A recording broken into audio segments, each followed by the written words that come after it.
سر آپ بتا سکتے ہیں کہ آپ کے والد کا قاتل کون؟ میں بالضبط نہیں بتا سکتا. آپ کو پتا ہے؟ نہیں میں بالضبط میں پرٹیکولر ہو گیا نہیں کہ فلاں بندہ قاتل ہے ان کا. کیوں؟ اس کی وجہ سننے ذرا.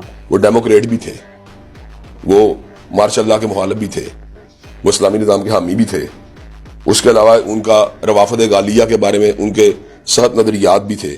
اس کے علاوہ قادیانیوں کے مخالف بھی تھے, وہ بابیوں بھائیوں کے مخالف بھی تھے. ان کے تو متعدد لائن آف ایکشن ساری زندگی اس کے اوپر انہوں نے اپنا کام کیا ہے.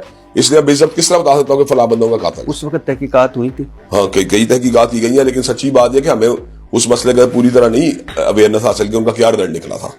آپ بیٹے ہیں, وارث ہیں. کیوں؟ اب سنیں بات, میری عمر 15 سال اس وقت, میں سب سے بڑا بیٹا میں ہی تھا. اچھا. تو اس سلسلے کے اندر انہوں نے ہمیں کیا اطلاع دی, بس یہی اطلاع دی جاتی تھی کہ ہم اس کے اوپر ورک کر رہے ہیں, ہم اس کے اوپر ورک کر رہے ہیں. کیا انویسٹیگیشن فائنل سامنے آئی؟ ہمیں آج تک اس بات سے گاہ نہیں کیا گیا. تو مطلب آپ کو ابھی تک نہیں پتا کہ قاتل کون؟ ساری بات ہے, کس طرح کسی کو قاتل کہہ سکتا ہوں میں یہ تو میری بڑی بیوقوفی ہوگی. میں پرٹیکولرلی بندے کو متعین کر دوں. میں نے آپ کو بتا دیا کہ قادیانی بھی ان کے مخالف تھے, وہ بابی بھائیوں کے خلاف بھی انہوں نے تحریریں لکھی ہیں, روافد غالیہ بھی ان کے مخالف تھے. تو اس طرح ہی کئی ان کے اپنے وہ زندگی میں کہتے ہیں ماشاء اللہ کے مخالف تھے, فوجی اقتدار کے مخالف تھے, ڈیموکریٹ بھی تھے. اب میں کس طرح یہ بات کہتا ہوں فلاں ان کا قاتل ہے. اچھا, یہ جو اشیاء والقرآن